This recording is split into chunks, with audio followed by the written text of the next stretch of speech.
নমস্কার। আমার ছোট ছোট ভাই বোনেদের আমার এই বং ইজি চ্যানেলে স্বাগত। তোমাদেরকে অনেক অনেক শুভেচ্ছা ও ভালোবাসা জানাই। তোমাদের যদি এই ভিডিওটি ভালো লেগে থাকে তাহলে অবশ্যই লাইক করে দেবে এবং সাবস্ক্রাইব করে রাখবে। নিচের বেল আইকনটি প্রেস করে দেবে যাতে পরবর্তীতে আসা নতুন ভিডিওগুলি তোমাদের কাছে সবার আগে পৌঁছতে পারে। ভিডিওটি ভালো লাগলে বন্ধুদের সাথে শেয়ার করবে যাতে তারাও উপকৃত হয় এই ভিডিওটি থেকে।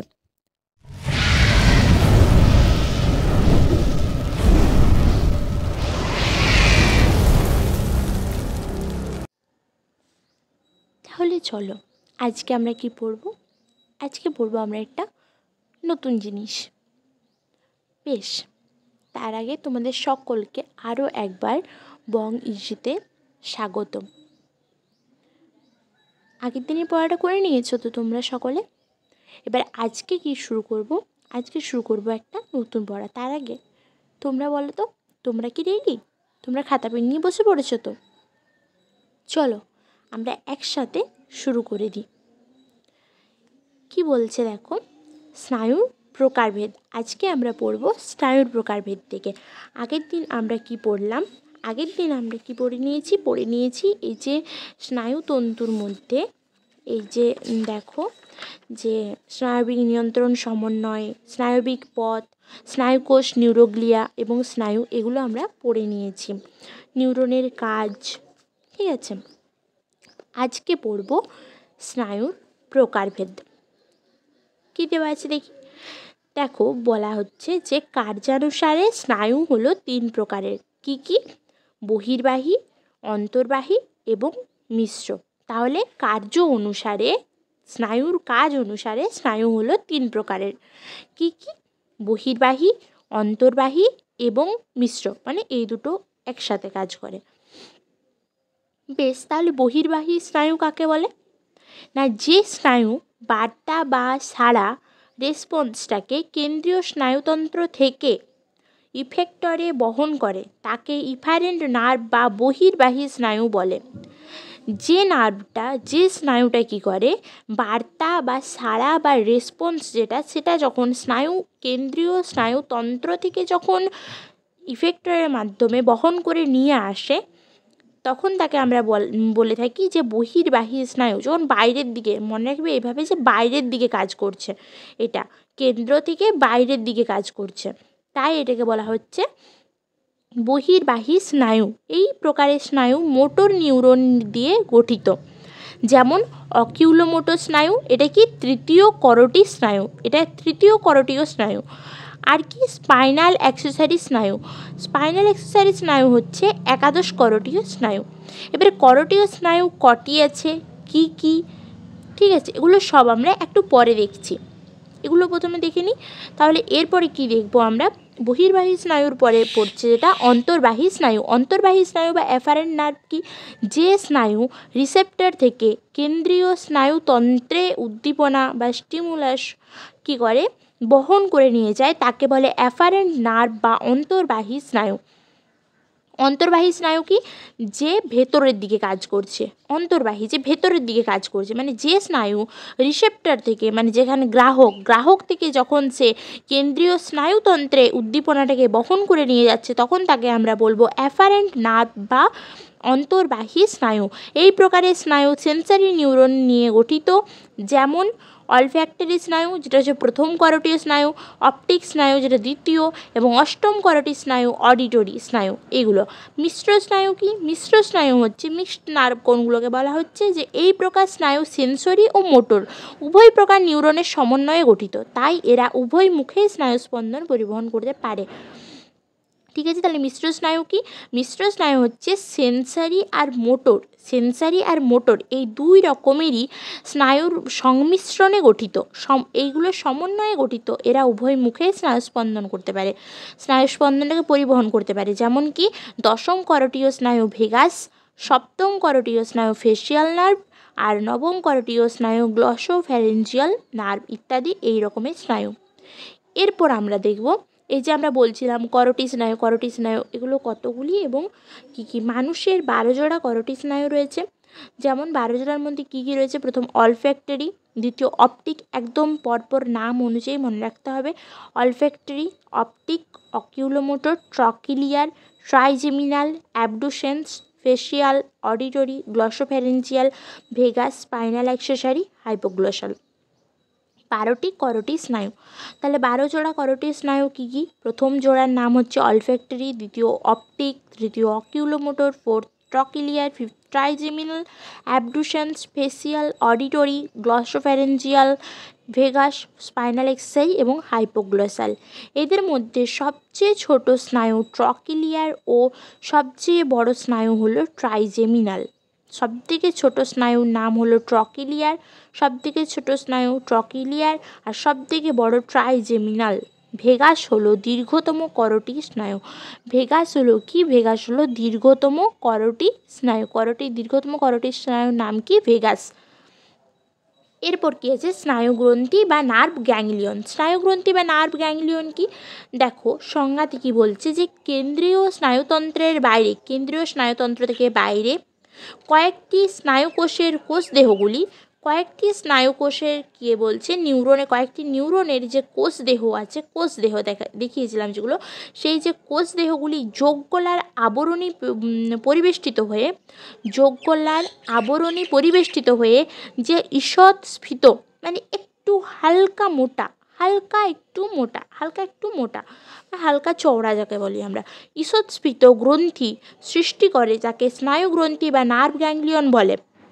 তাহলে নার্ভ গ্যাংলিয়ন কি? না, নার্ভ গ্যাংলিয়ন হলো কেন্দ্রীয় স্নায়ুতন্ত্রের বাইরে, কেন্দ্রীয় স্নায়ুতন্ত্র থেকে বাইরে কয়েকটি স্নায়ুকোষের কোষদেহগুলি যোগকলার আবরণী পরিবেষ্টিত হয়ে যে ঈষৎস্ফীত গ্রন্থি সৃষ্টি করে, তাকে স্নায়ুগ্রন্থি বা নার্ভ গ্যাংলিয়ন বলে। এটা হলো সংজ্ঞা।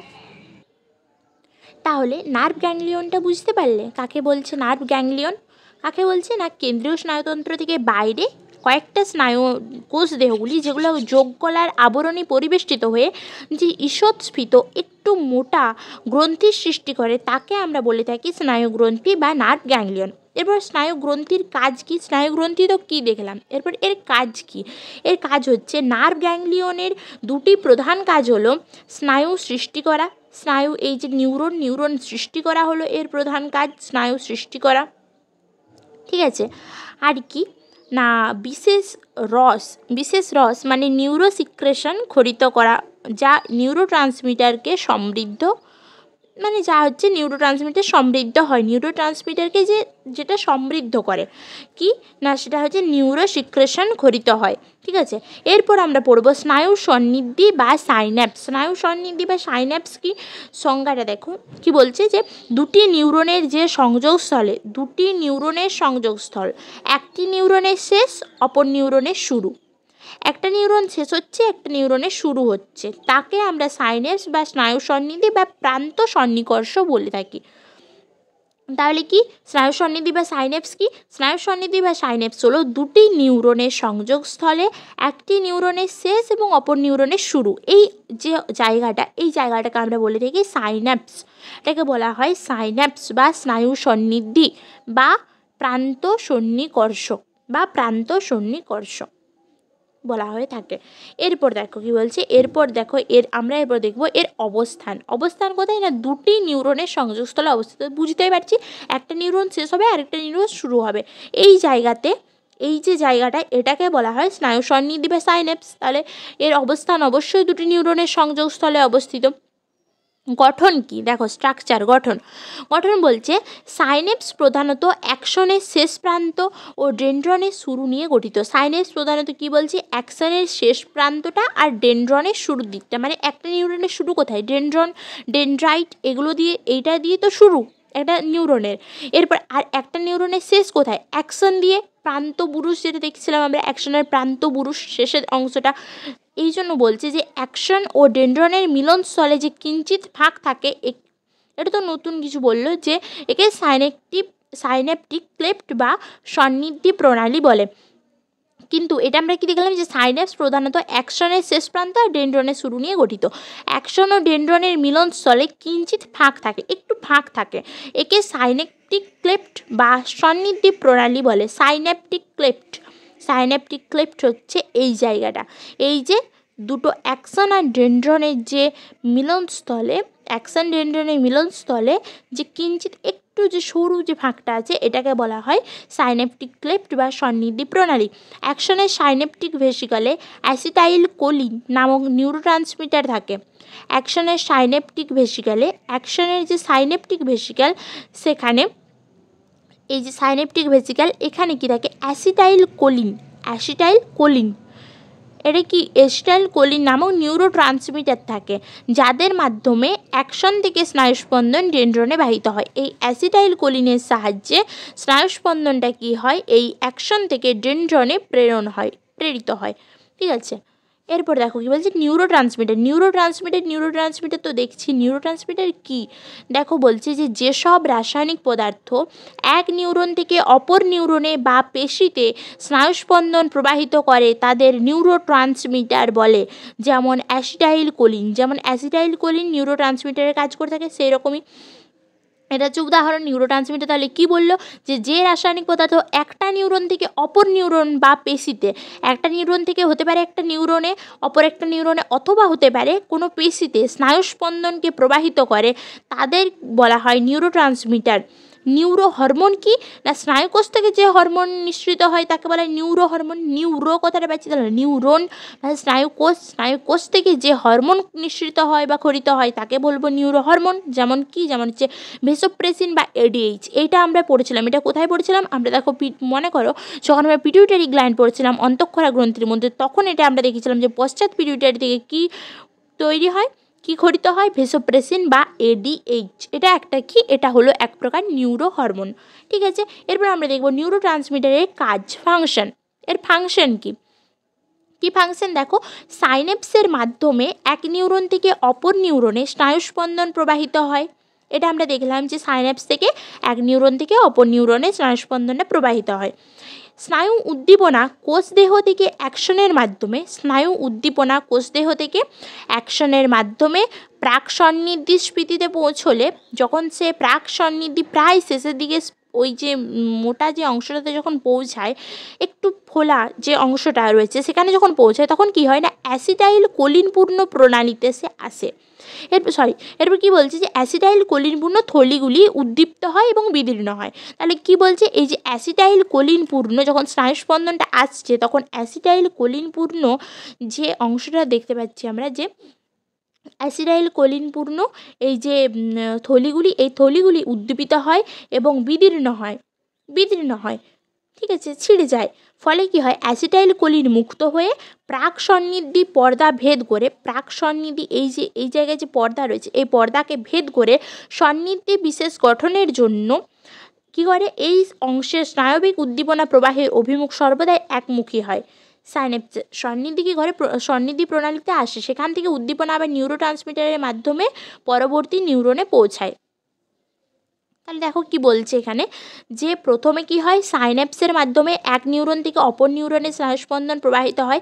স্নায়ু উদ্দীপনা কোষদেহ থেকে অ্যাকশনের মাধ্যমে যখন প্রাক সন্নিধি অঞ্চলে আসে তখন প্রাক সন্নিধি স্ফীতিতে পৌঁছালে অ্যাসিটাইল কোলিনপূর্ণ থলিগুলি উদ্দীপিত হয় এবং বিদীর্ণ হয় মানে ছিঁড়ে যায়। ফলে অ্যাসিটাইল কোলিন মুক্ত হয়ে প্রাক সন্নিধি পর্দা ভেদ করে সন্নিধি প্রণালীতে চলে আসে। সন্নিধি প্রণালীতে চলে আসার পর কী হয় সেখান থেকে উদ্দীপনা নিউরোট্রান্সমিটারের মাধ্যমে পরবর্তী নিউরনে পৌঁছায়। তাহলে কী হয় নিউরোট্রান্সমিটারের মাধ্যমে কী হয় পরবর্তী নিউরনে পৌঁছে যায়। এরপর কি হয় না সাইন্যাপসের বিশেষ গঠনের জন্য, সাইন্যাপসের একটা বিশেষ গঠন রয়েছে, এই গঠনের জন্য এই অংশের স্নায়বিক উদ্দীপনা প্রবাহের অভিমুখ সর্বদাই একমুখী। এই কারণে সাইন্যাপসকে বলা হয় শারীরবৃত্তীয় ভাল্ব। তাই সাইন্যাপসকে কি বলা হয় শারীরবৃত্তীয় ভাল্ব। শারীরবৃত্তীয় ভাল্ব কাকে বলা হয় সাইন্যাপসকে। এরপর হচ্ছে স্নায়ুতন্ত্রের প্রকারভেদ কি না প্রাণীদের স্নায়ুতন্ত্রকে তিনটি প্রধান ভাগে ভাগ করা হয়েছে। কি কি কেন্দ্রীয় স্নায়ুতন্ত্র, প্রান্তীয় স্নায়ুতন্ত্র আর স্বয়ংক্রিয় স্নায়ুতন্ত্র। তিনটি ভাগ কি কেন্দ্রীয় স্নায়ুতন্ত্র বা সেন্ট্রাল নার্ভাস সিস্টেম, প্রান্তীয় স্নায়ুতন্ত্র বা পেরিফেরাল নার্ভাস সিস্টেম এবং স্বয়ংক্রিয় স্নায়ুতন্ত্র বা অটোনমিক নার্ভাস সিস্টেম। স্বয়ংক্রিয় স্নায়ুতন্ত্র দু প্রকারের যথা সমবেদী স্নায়ুতন্ত্র, একটা হচ্ছে সমবেদী স্নায়ুতন্ত্র বা সিম্প্যাথেটিক নার্ভাস সিস্টেম এবং অপরটি হচ্ছে পরাসমবেদী স্নায়ুতন্ত্র বা প্যারাসিম্প্যাথেটিক নার্ভাস সিস্টেম। তাহলে স্নায়ুতন্ত্রের এই যে ছকটা আছে এটা একটু খুব ভালোভাবে দেখবে। দেখো স্নায়ুতন্ত্রের এখান থেকে একটা স্বচ্ছ ধারণা পাবে স্নায়ুতন্ত্রের প্রকারভেদ সম্বন্ধে। স্নায়ুতন্ত্রটা কীভাবে বিভক্ত রয়েছে? কেন্দ্রীয় স্নায়ুতন্ত্র, প্রান্তীয় স্নায়ুতন্ত্র এবং স্বয়ংক্রিয় স্নায়ুতন্ত্র। কেন্দ্রীয় স্নায়ুতন্ত্র কোনগুলি? দেখো কেন্দ্রীয় হচ্ছে মস্তিষ্ক আর সুষুম্নাকাণ্ড, আর প্রান্তীয় কোনগুলি? করটিক স্নায়ু, যেগুলো পড়লাম একটু আগেটাতে। করটিক স্নায়ু মানুষের 12 জোড়া করটিক স্নায়ু, সেই করটিক স্নায়ু আর সুষুম্না স্নায়ু। সুষুম্না স্নায়ুর সংখ্যা কতগুলি? 31 জোড়া। সুষুম্না স্নায়ুটা কিন্তু মনে রাখার মতো সেরকম বিষয় নয়, শুধুমাত্র এটা মনে রাখবে যে সংখ্যায় কতগুলি, 31 জোড়া। করটিক স্নায়ু 12 জোড়া। স্বয়ংক্রিয় স্নায়ুতন্ত্র, সমবেদী স্নায়ুতন্ত্র আর পরাসমবেদী স্নায়ুতন্ত্র। ঠিক আছে, এরপর দেখো, এরপর আমরা যেটা পড়বো মস্তিষ্ক ও সুষুম্নাকাণ্ড, মানে স্নায়ুতন্ত্রের মধ্যে আমরা কেন্দ্রীয় স্নায়ুতন্ত্রের ভাগ মস্তিষ্ক, সুষুম্নাকাণ্ড এটা দেখছি। মস্তিষ্ক কি? দেখো প্রথমেই আমরা পড়ছি যাকে মস্তিষ্ক বা ব্রেন। দেখো মানুষের মস্তিষ্কটি করটির মধ্যে সুরক্ষিত থাকে, করটির মধ্যে সুরক্ষিত থাকে এবং ত্রিস্তরী মেনিনজেস। এই করটি কী করে? করটি মানুষের মস্তিষ্ক যে ব্রেন, এই ব্রেনকে বাইরের আঘাত থেকে রক্ষা করার কাজ করে করটি। তাহলে কি মানুষের মস্তিষ্কটি করটির মধ্যে সুরক্ষিত থাকে এবং ত্রিস্তরী মেনিনজেস পর্দা বেষ্টিত থাকে। মেনিনজেস ত্রিস্তরী একটা পর্দা, এই পর্দা দ্বারা বেষ্টিত থাকে। মেনিনজেসের স্তর তিনটি কী কী? দেখো ডুরা ম্যাটার, পায়া ম্যাটার, এটা পিয়া ম্যাটার লেখা আছে কিন্তু এটার অ্যাকচুয়াল যে উচ্চারণ সেটা হবে পায়া ম্যাটার, আর কি অ্যারাকনয়েড ম্যাটার। তাহলে কী কী? ডুরা ম্যাটার, পায়া ম্যাটার আর হচ্ছে অ্যারাকনয়েড ম্যাটার। মস্তিষ্ক প্রাণীদের বুদ্ধি, চিন্তা, স্মৃতি, দর্শন, শ্রবণ, ঘ্রাণ, চাপ, তাপ, স্পর্শ ইত্যাদি অনুভূতিগুলিকে নিয়ন্ত্রণ করে। শুধু এগুলো না, মানে আরও অনেক, মানে যা যা তুমি করে থাকছো তার বেশিরভাগ জিনিসই কিন্তু আমাদের নিয়ন্ত্রণ করে থাকে মস্তিষ্ক। এরপর দেখো মানুষের মস্তিষ্ক প্রায় 10 কোটি স্নায়ুকোষ এবং ততোধিক নিউরোগ্লিয়া দিয়ে গঠিত। মানুষের মস্তিষ্ক প্রায় 10 কোটি স্নায়ুকোষ এবং ততোধিক নিউরোগ্লিয়া দিয়ে গঠিত। একজন পূর্ণবয়স্ক মানুষের মস্তিষ্কের ওজন প্রায় কত? 1.36 কেজি। এটা কিন্তু খুব ইম্পর্টেন্ট যে একজন পূর্ণবয়স্ক মানুষের মস্তিষ্কের ওজন কত? প্রায় 1.36 কেজি। দেখো এরপর আমরা কি জানবো? এরপর আমরা জানবো মস্তিষ্কের বিভিন্ন অংশ সম্বন্ধে। কি কি বিভিন্ন অংশগুলি কি কি? দেখো মস্তিষ্ক 3টি প্রধান অংশ নিয়ে গঠিত, যথা অগ্র মস্তিষ্ক, মধ্য মস্তিষ্ক এবং পশ্চাৎ মস্তিষ্ক। ফোর ব্রেন, মিড ব্রেন এবং হাইন্ড ব্রেন। ঠিক আছে, তাহলে মস্তিষ্ক 3টি প্রধান অংশ নিয়ে গঠিত, যথা অগ্র মস্তিষ্ক, মধ্য মস্তিষ্ক এবং পশ্চাৎ মস্তিষ্ক। ঠিক আছে, দেখো প্রথমে কি বলবো আমরা? মস্তিষ্কের ভাগগুলো প্রথমে দেখে নাও। দেখো প্রথমে পড়ছে কি? অগ্র মস্তিষ্ক, মধ্য মস্তিষ্ক বা মেসেনসেফালন আর কি পশ্চাৎ মস্তিষ্ক। অগ্র মস্তিষ্ক কি? টেলেনসেফালন। ঠিক আছে, প্রথমে অগ্র মস্তিষ্কের যে ভাগগুলো দেখছি সেটা তার মধ্যে যেটা প্রথমে পড়ছে যে টেলেনসেফালন, তারপর পড়ছে ডায়েনসেফালন। টেলেনসেফালনে আবার কি? গুরু মস্তিষ্ক বা সেরিব্রাল কর্টেক্স। ঠিক আছে, ডায়েনসেফালনে কি আছে? Thalamus, hypothalamus. আবার মস্তিষ্ক বা যেটা মধ্য মস্তিষ্ক যেটা, সেটা কিন্তু এখানে কিন্তু কিছু দেখাচ্ছে না, এখানে ফাঁকা। এরপর পশ্চাৎ মস্তিষ্কের যে মেটেনসেফালন অংশ, সেখানে পন্স আর লঘু মস্তিষ্ক। আর মায়েলেনসেফালন যেটা, সেটাতে শুধুমাত্র সুষুম্না শীর্ষক। ঠিক আছে, এরপর দেখো এই যে ছবিটা দেখে নাও, ছবিটা কিন্তু অবশ্যই তোমরা হাতে কলমে প্র্যাকটিস করে রাখবে। ঠিক আছে, গুরু মস্তিষ্ক, থ্যালামাস, হাইপোথ্যালামাস, পন্স, সুষুম্না শীর্ষক। ঠিক আছে, এটাকে বলা হয় লঘু মস্তিষ্ক, এইটা মধ্য মস্তিষ্ক বা মিড ব্রেন, এটা হচ্ছে কর্পাস ক্যালোজাম। এই অংশটাকে বলা হচ্ছে কর্পাস ক্যালোজাম। এই অংশটা, এই যে হলুদ অংশটা, এটাকে বলা হচ্ছে কর্পাস ক্যালোজাম।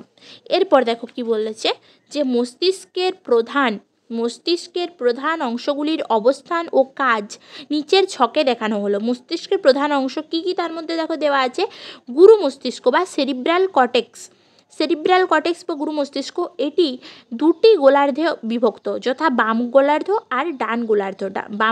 ডান গোলার্ধ। গোলার্ধদ্বয় কর্পাস ক্যালোজাম নামক স্নায়ুযোজক দিয়ে যুক্ত থাকে। কি হয়? কর্পাস ক্যালোজাম নামক স্নায়ুযোজক দিয়ে যুক্ত থাকে। গুরু মস্তিষ্কে অসংখ্য ভাঁজ আছে। ভাঁজগুলোকে বলে জাইরাস আর খাঁজগুলোকে বলা হয় সালকাস নিয়ে গঠিত। তাহলে কি গুরু মস্তিষ্কটি অসংখ্য ভাঁজ যেগুলো রয়েছে গুরু মস্তিষ্কে, যেগুলো ভাঁজগুলোকে বলে জাইরাস, আর যেগুলো খাঁজগুলোকে বলা হয় সালকাস। অবস্থান কি? এটি অগ্র মস্তিষ্কে অবস্থিত এবং করটির বিস্তীর্ণ এলাকা জুড়ে অবস্থিত। অবস্থান কি? এটি অগ্র মস্তিষ্কে। ঠিক আছে। আর কি না, এটি করটির বিস্তীর্ণ এলাকা জুড়ে অবস্থিত। এটা করটির বেশিরভাগ অংশটা জুড়ে অবস্থিত। গুরু মস্তিষ্ক, দেখো গুরু মস্তিষ্ক করটির বেশিরভাগ অংশটা জুড়ে কিন্তু অবস্থিত। এটা পুরোটা গুরু মস্তিষ্ক। ঠিক আছে, দেখো অবস্থান হলো। এরপর দেখবো কাজ। গুরু মস্তিষ্কের কী কী কাজ? গুরু মস্তিষ্ক প্রাণীদের চিন্তা, স্মৃতি, বুদ্ধি প্রভৃতি মানসিক বোধ নিয়ন্ত্রণ করে। আর কি করে? চাপ, তাপ, ব্যথা, শ্রবণ, দর্শন, ঘ্রাণ ইত্যাদি স্পর্শ বোধ নিয়ন্ত্রণ করে। এগুলো হলো সেরিব্রাল কর্টেক্স বা গুরু মস্তিষ্কের কাজ। এরপর আমরা কি দেখব? এরপর আমরা দেখব মস্তিষ্কের মধ্যে আরেকটা ইম্পর্টেন্ট যে পোর্শন রয়েছে, সেকেন্ড ইম্পর্টেন্ট যে পোর্শনটা আমরা দেখে থাকছি সেটা কি? থ্যালামাস। থ্যালামাস কি বলছে? দেখো মস্তিষ্কের তৃতীয় প্রকোষ্ঠের দুপাশে গুরু মস্তিষ্কের নিচে অবস্থিত।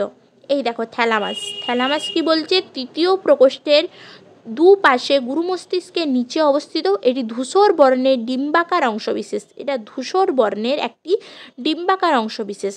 একে গুরু মস্তিষ্কের প্রধান সিংহদ্বার বলে। তাহলে কি গুরু মস্তিষ্কের প্রধান সিংহদ্বার কাকে বলা হয়? থ্যালামাসকে। কাকে বলা হয়? থ্যালামাস। হাইপোথ্যালামাস নয় কিন্তু, থ্যালামাসকে বলা হয় গুরু মস্তিষ্কের প্রধান সিংহদ্বার। অবস্থান কি? এটি অগ্র মস্তিষ্কের অংশ যা গুরু মস্তিষ্কের নিচে অবস্থিত। অগ্র মস্তিষ্কের অংশ, ঠিক আছে, অগ্র মস্তিষ্ক বা ফোর ব্রেনের অংশ। যেহেতু ফোর ব্রেনের অংশ তাই ঠিক গুরু মস্তিষ্কের নিচেই অবস্থিত। এটি মানে সেরিব্রাল কর্টেক্সের নিচেই অবস্থিত। কাজ কি? এর প্রেরক স্থান হচ্ছে ঘ্রাণ প্রবাহ ছাড়া সব রকম সংজ্ঞাবহ স্নায়ু প্রবাহ থ্যালামাসের মধ্যে দিয়ে গুরু মস্তিষ্কে প্রবেশ করে। কি বলছে? শুধুমাত্র এই যে ঘ্রাণ নেওয়া, এই প্রবাহটা ছাড়া সব রকম সংজ্ঞাবহ যে স্নায়ু প্রবাহ হয় তা কিন্তু থ্যালামাসের মধ্যে দিয়েই হয়, গুরু মস্তিষ্কে প্রবেশ করে। আর কি বলছে দেখো, যে প্রতিবর্তী কেন্দ্র কি? থ্যালামাস একটি গুরুত্বপূর্ণ প্রতিবর্তী কেন্দ্র। বিভিন্ন আবেগজনিত প্রতিক্রিয়াগুলি যেমন ক্রোধ, পীড়ন থ্যালামাসের মধ্যেই ঘটে। এই যে প্রতিবর্তী কেন্দ্রগুলো কিন্তু থ্যালামাসের মধ্যেই ঘটে থাকে। কী কী কাজ থ্যালামাসের মধ্যে? এই যে ক্রোধ, পীড়ন এই সমস্ত আবেগজনিত প্রতিক্রিয়াগুলো কোথায় ঘটে থাকে? থ্যালামাস। হাইপোথ্যালামাস কি? এটি তৃতীয় মস্তিষ্ক প্রকোষ্ঠের তলদেশ ও পার্শ্ব প্রাচীরের অপটিক কাইজমার ঊর্ধ্বাংশ থেকে ম্যামিলারি বডি পর্যন্ত বিস্তৃত থাকে। হাইপোথ্যালামাস তাহলে কোথায় থাকে? এই যে হাইপোথ্যালামাস দেখতে পাচ্ছ, হাইপোথ্যালামাস হচ্ছে তৃতীয় মস্তিষ্ক প্রকোষ্ঠের তলদেশে এবং কি বলছে? পার্শ্ব প্রাচীরের অপটিক কাইজমার ঊর্ধ্বাংশ থেকে ম্যামিলারি বডি পর্যন্ত বিস্তৃত থাকে। ঠিক আছে, এটি অগ্র মস্তিষ্কের অংশ যা থ্যালামাসের নিচেই অবস্থিত। কাজ কি? হাইপোথ্যালামাস সমবেদী ও পরাসমবেদী উভয় প্রকার স্নায়ুতন্ত্রকে নিয়ন্ত্রণ করে। তাহলে কি করে? এর কাজ কি না, হাইপোথ্যালামাস সমবেদী ও পরাসমবেদী উভয় প্রকার স্নায়ুতন্ত্রকে নিয়ন্ত্রণ করে। এটি ক্ষুধা, তৃষ্ণা, হাসি, কান্না, উত্তেজনা, উদ্বেগ প্রভৃতি মানসিক আবেগ এবং দৈহিক উষ্ণতাকে নিয়ন্ত্রণ করে। তাহলে হাইপোথ্যালামাসের কি কাজ দেখলাম? হাইপোথ্যালামাসের কাজ দেখছি সমবেদী পরাসমবেদী উভয় প্রকার স্নায়ুতন্ত্রকে নিয়ন্ত্রণ করে। এটি কি হয়? ক্ষুধা, তৃষ্ণা, হাসি, কান্না, উত্তেজনা, উদ্বেগ প্রভৃতি মানসিক আবেগ এবং দৈহিক উষ্ণতা নিয়ন্ত্রণ করে। এরপর আমরা পড়ছি মধ্য মস্তিষ্ক বা মিড ব্রেন। এটি কোথায় অবস্থিত? দেখো এটি টেকটাম ও সেরিব্রাল পেডাঙ্কেল নিয়ে গঠিত। মধ্য মস্তিষ্ক বা মিড ব্রেন কোথায় অবস্থিত? দেখো কী নিয়ে গঠিত আর কি এই অংশটা। এটি টেকটাম আর সেরিব্রাল পেডাঙ্কেল নিয়ে গঠিত। এর অবস্থান কোথায়? অবস্থান হচ্ছে অগ্র মস্তিষ্ক ও পশ্চাৎ মস্তিষ্কের মাঝখানে অবস্থিত। এর কি কাজ না, এর কাজ হচ্ছে দর্শন ও শ্রবণ নিয়ন্ত্রণ করে। আর কি? অক্ষিগোলকের বিচলন ও আলোক প্রতিবর্তন নিয়ন্ত্রণ করে। আর কি করে? অক্ষিগোলকের বিচলন ও আলোক প্রতিবর্তন নিয়ন্ত্রণ করে। দর্শন শ্রবণও নিয়ন্ত্রণ করে মধ্য মস্তিষ্ক। পঞ্চ বা যোজক, এটির কি কাজ? এটি পশ্চাৎ মস্তিষ্কের অংশ।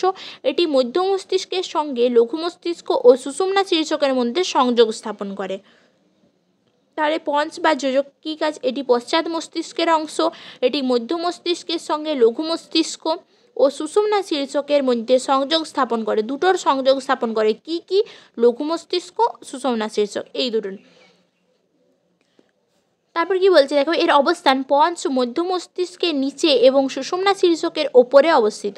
পঞ্চ মধ্য মস্তিষ্কের নিচে এবং সুষুম্না শীর্ষকের ওপরে অবস্থিত। কাজ কি? কাজ হচ্ছে পঞ্চে অবস্থিত মূত্রনালী নিয়ন্ত্রক স্নায়ুকেন্দ্র ডেট্রুসোর পেশি সংকোচন ঘটিয়ে মূত্রত্যাগে সহায়তা করে। আর কি? পঞ্চ এ অবস্থিত শ্বাস নিয়ন্ত্রণকারী স্নায়ুকেন্দ্র শ্বাসক্রিয়ার হার নিয়ন্ত্রণ করে। ঠিক আছে। লঘু মস্তিষ্ক বা সেরিব্রাম কি? সেরিবেলাম লঘু মস্তিষ্ক বা সেরিবেলাম। ঠিক আছে। সেরিবেলাম কি? যে এটি পশ্চাৎ মস্তিষ্কের অংশ লঘু মস্তিষ্কটি, মানে হাইন্ড ব্রেনের। আর কি বলছে? যে দুটি গোলার্ধ নিয়ে গঠিত, গোলার্ধ দুটি ভার্মিজ নামক স্নায়ু যোজক দিয়ে যুক্ত থাকে। তাহলে এই যে গোলার্ধ দুটি কী নামে যুক্ত থাকে? গোলার্ধ দুটি কী দ্বারা যুক্ত থাকে? ভার্মিজ নামক স্নায়ু যোজক কী যোজক? স্নায়ু যোজক দিয়ে যুক্ত থাকে। এর দেখো অবস্থান পঞ্চ ও সুষুম্না শীর্ষকের সংযোগস্থলে, অবশ্যই হবে এটা, যেহেতু দেখো বলেই দিয়েছি যে পশ্চাৎ মস্তিষ্কের অংশ, আবার দুটি গোলার্ধ নিয়ে গঠিত। দেখো পশ্চাৎ মস্তিষ্কের বলা আছে পঞ্চ, লঘু মস্তিষ্ক, সুষুম্না শীর্ষক। তাহলে এটা কি কি নিয়ে গঠিত হচ্ছে? পঞ্চ আর সুষুম্না কাণ্ড, এদের মাঝখানে অবস্থিত অবস্থানটা। আর কি? এর কাজ হচ্ছে দেহের ভারসাম্য নিয়ন্ত্রণ করা। ঠিক আছে। আর কাজ হচ্ছে প্রত্যাবর্তী স্নায়ুকেন্দ্র রূপে কাজ করা। দেহের ভারসাম্য নিয়ন্ত্রণ করে আর প্রত্যাবর্তী স্নায়ুকেন্দ্র রূপে কাজ করে। সুষুম্না শীর্ষক বা মেডুলা অবলঙ্গাটা, এটি পশ্চাৎ মস্তিষ্কের অংশ, যা পঞ্চ এর নিচ থেকে কি করে? এর নিচ থেকে শুরু করে সুষুম্না কাণ্ডের অগ্রভাগ পর্যন্ত বিস্তৃত শাঙ্কবাকার অংশ, একটা শাঙ্কবাকার অংশ একদম সুষুম্না কাণ্ডের অগ্রভাগ পর্যন্ত এটি বিস্তৃত। আর কি অবস্থান কি বলছে? যে এটি পঞ্চ ও সুষুম্না কাণ্ডের মাঝখানে অবস্থিত, এটাই তো দেখলাম আমরা। আর কি কাজ হলো? হৃদক্রিয়া শ্বাসক্রিয়া নিয়ন্ত্রণ করে আর ঘাম নিঃসরণ করে। তাহলে এর প্রধান কাজগুলো হচ্ছে হৃদক্রিয়া, শ্বাসক্রিয়া নিয়ন্ত্রণ করে আর ঘাম নিঃসরণ নিয়ন্ত্রণ করে। এরপর আমরা পড়বো, দেখো আমরা মস্তিষ্কটা পড়লাম। ঠিক আছে। মস্তিষ্কর পর আমরা কি দেখছি? এরপর আমরা দেখছি যে সুষুম্না কাণ্ড। এরপর সুষুম্না কাণ্ড বা স্পাইনাল কর্ড সম্বন্ধে পড়বো। তার আগে তোমাদের বলে রাখি, যদি কোনো জায়গার কোথাও কোনোভাবে কিছু বুঝতে অসুবিধা হলো, হয়তো তাড়াতাড়ি করে আমি পড়িয়ে ফেলেছি, এমন হয়েছে, তাহলে কিন্তু অবশ্যই তা আমাকে কমেন্টে জানিও। আমি কিন্তু পরবর্তী যে কোনো ভিডিওতে আমি এটা ক্লিয়ার করে দেওয়ার চেষ্টা করব, কিংবা একটা ক্লিয়ার করে দেওয়ার মতো একটা আলাদা ভিডিও নিয়ে তোমাদের কাছে উপস্থিত হব। এই যে সমস্ত জিনিসগুলো তোমাদের জানতে, ধরো কোনো বা বুঝতে কোনো জায়গাগুলো হয়তো অসুবিধে হলো, এই জায়গাগুলো সম্বন্ধে কিন্তু অবশ্যই আমাকে জানিও। এরপর আমরা শুরু করছি সুষুম্না কাণ্ড বা স্পাইনাল কর্ড। দেখো এখানে আমরা কি দেখছি? মস্তিষ্কের ভাগ গুরু মস্তিষ্ক, মধ্য মস্তিষ্ক, লঘু মস্তিষ্ক। এটা হচ্ছে সুষুম্না শীর্ষক। ঠিক আছে। এটা মস্তিষ্ক, এটা সুষুম্না কাণ্ড, কেন্দ্রীয় স্নায়ুতন্ত্র। সুষুম্না কাণ্ড বা স্পাইনাল কর্ড কি? দেখো সুষুম্না শীর্ষকের পশ্চাৎভাগ থেকে শুরু করে প্রথম লাম্বার কশেরুকা পর্যন্ত বিস্তৃত 45 সেন্টিমিটার দৈর্ঘ্য বিশিষ্ট ফাঁপা নলাকার অংশবিশেষ। তাহলে কি সুষুম্না কাণ্ড কি বলছে? না, সুষুম্না শীর্ষকের পশ্চাৎভাগ থেকে শুরু করে প্রথম লাম্বার কশেরুকা পর্যন্ত বিস্তৃত 45 সেন্টিমিটার দৈর্ঘ্য বিশিষ্ট ফাঁপা নলাকার অংশবিশেষ, এটা হলো সুষুম্না কাণ্ড। এর অবস্থান কোথায়? মেরুদণ্ডের নিউরাল ক্যানালে অবস্থিত। মেরুদণ্ডের যে নিউরাল ক্যানাল হচ্ছে, সেই নিউরাল ক্যানালে অবস্থিত। কাজ কি? কাজ হচ্ছে বিভিন্ন ধরনের সহজাত প্রতিবর্তক ক্রিয়া নিয়ন্ত্রণ করে। এর কাজ হচ্ছে বিভিন্ন ধরনের সহজাত, আমরা এরপর পাবো প্রতিবর্তক ক্রিয়ার মধ্যে আমরা কী কী পাবো? সহজাত আর প্রতিবর্ত। সহজাত এবং অর্জিত। সহজাত প্রতিবর্তক ক্রিয়া কোনগুলো আর অর্জিত প্রতিবর্তক ক্রিয়া কোনগুলি? সহজাত মানে যেগুলো তোমার জন্ম থেকেই আছে, ঠিক আছে, জন্ম থেকেই যে প্রতিক্রিয়াগুলো তোমার নিজের মধ্যে কাজ করে। এবং অর্জিত প্রতিবর্তক ক্রিয়া আমরা কোনগুলোকে বলি? না, অর্জিত প্রতিবর্তক ক্রিয়া মানে হচ্ছে যেগুলো আমাদের মধ্যে ছোটোর থেকেই থাকে না, জন্ম থেকে থাকে না, আমাদেরকে অর্জন করে নিতে হয়, সেগুলো হলো অর্জিত প্রতিবর্তক ক্রিয়া। ঠিক আছে, এগুলো আমরা পরের দিনের ক্লাসে আমরা কিন্তু এগুলো নিয়ে আলোচনা করব। ঠিক আছে, দেখো আজকে কি দেখছি আমরা, দেখো আজকেরটাই তাহলে আমরা ফোকাস করি। আজকে সুষুম্না কাণ্ডে যে কাজটা আমরা দেখতে পাচ্ছি কি না, বিভিন্ন ধরনের সহজাত প্রতিবর্ধক ক্রিয়া নিয়ন্ত্রণ করে আর মস্তিষ্ক থেকে স্নায়ু উদ্দীপনা গ্রহণ করে পেশি ও আন্তর্জন্ত্রীয় অঙ্গ প্রত্যঙ্গের কাজের মধ্যে সমন্বয় সাধন করে। তাহলে কি না, বিভিন্ন ধরনের সহজাত প্রতিবর্ধক ক্রিয়া নিয়ন্ত্রণ করে আর কি করে, মস্তিষ্ক থেকে স্নায়ু উদ্দীপনা গ্রহণ করে পেশি ও আন্তর্জন্ত্রীয় অঙ্গ প্রত্যঙ্গের কাজের মধ্যে সমন্বয় সাধন করে। এটা হলো কাজ। আর কি দেখো, মেনিনজেসের অবস্থান কোথায়?